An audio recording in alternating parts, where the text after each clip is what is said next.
Tubal blockage और PID genuinely एक ऐसी समस्या है जो कि एक दूसरे से बहुत ज्यादा कोरिलेटेड होती है। क्लाइमिडियल इन्फेक्शन में तो ट्यूब्स के जो एंड पार्ट्स यानी फिम्ब्रिया हैं वो कंप्लीटली एग्लूटिनेटेड मिलते हैं और बहुत बार उनको ओपन कर पाना भी बहुत मुश्किल हो जाता है। तो आखिर ये पीआईडी है क्या और ट्यूबल ब्लॉकेज कैसे कर सकता है? सबसे पहले ये जानिए कि फैलोपियन ट्यूब ब्लॉकेज यानी कि गर्भाशय की नलिकाओं में किसी भी तरीके का अवरोध होना, जिसे कि हम गर्भाशय नलिकाओं का बंद होना भी कहते हैं, वो प्रेगनेंसी में किस तरीके से बाधक है। गर्भाशय नलिकाएं वो स्थान है जहां पर पुरुष का शुक्राणु और स्त्री का बीज मिलकर गर्भ बनता है और वही गर्भ आपके गर्भाशय में आपकी लाइनिंग पर जब आके चिपकता है तो डेवलप करता है और बच्चे का विकास होता है। इन गर्भाशय नलिकाओं के बंद होने पर आप नेचुरली किसी भी तरीके से कंसीव नहीं कर सकते हैं। पेल्विक इन्फ्लेमेटरी डिजीज इसमें बहुत बड़ा कारण होता है।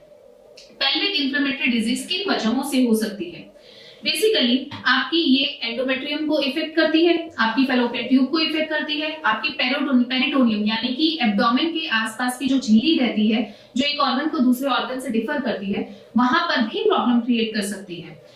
इसके कारण क्या हो सकते हैं? किसी भी तरीके का वेजाइनल इन्फेक्शन अगर आपको पहले कभी हुआ है और वो बहुत लॉन्ग टर्म तक रहा है, स्पेशली क्लैमिडियल इन्फेक्शन अगर है यानी कि सफेद पानी जो बदबूदार रहता है और वो अंदर दही की तरह जमा रहता है, तो वैसा इन्फेक्शन ट्यूबल ब्लॉकेज करने में बहुत ज्यादा सक्षम रहता है। तो अगर ऐसे किसी इन्फेक्शन से आप जूझ रहे हैं तो आप उसका ट्रीटमेंट जरूर करवाइए।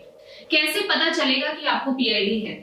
इसके डायग्नोस्टिक टूल्स जो हैं उसमें सबसे बेस्ट रहता है आपका डॉक्टर के पास जाके पर वेजाइनल चेकअप कराना। वेजाइनल इन्फेक्शंस अगर होंगे तो डॉक्टर आपको देखते ही बता देते हैं। अदर देन दैट अल्ट्रासाउंड के माध्यम से भी आप जान सकते हैं कि आपको पीआईडी का कोई इश्यू तो नहीं है। कई बार सर्विक्स के माउथ पर बहुत इरोजन्स हो जाते हैं, स्पेशली मिसकैरेज के बाद जब डीएनसी होती है तब हो जाते हैं, या फिर आपने कोई इंट्रा यूट्राइन डिवाइस यूट्रस में डलवाया है जैसे कि कॉपर टी हम बहुत बार डलवाते हैं, तो ऐसी वजहों से भी इन्फेक्शंस आपके यूट्रस के अंदर ट्रैवल करते हैं और वो पीआईडी की समस्या को क्रिएट कर सकते हैं। समस्या हमें पता है, उसकी वजह से कोई और भी बड़ी समस्या यानी ट्यूबल ब्लॉकेज के बारे में पता है, इसका समाधान कैसे होगा?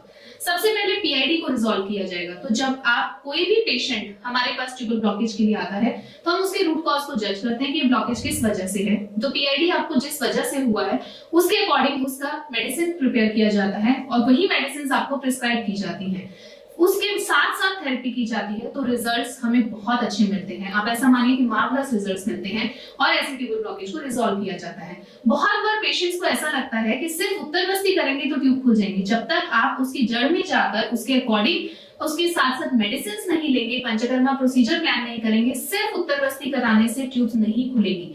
तो इसलिए दोनों चीजों का एक कॉम्बिनेशन होना, आपके डॉक्टर के और आपके बीच की वो समझ होना आपकी हिस्ट्री के अकॉर्डिंग बहुत ज्यादा इंपॉर्टेंट है। तो ऐसी कोई समस्या अगर आपको है तो आप आयुर्वेदा के किसी भी सेंटर पर कांटेक्ट कर सकते हैं। दिल्ली, मुंबई, लखनऊ, पुणे। प्लान्ड वे में किया हुआ ट्रीटमेंट, आयुर्वेद को समझ के किया हुआ ट्रीटमेंट कभी भी निराश नहीं करता। धन्यवाद।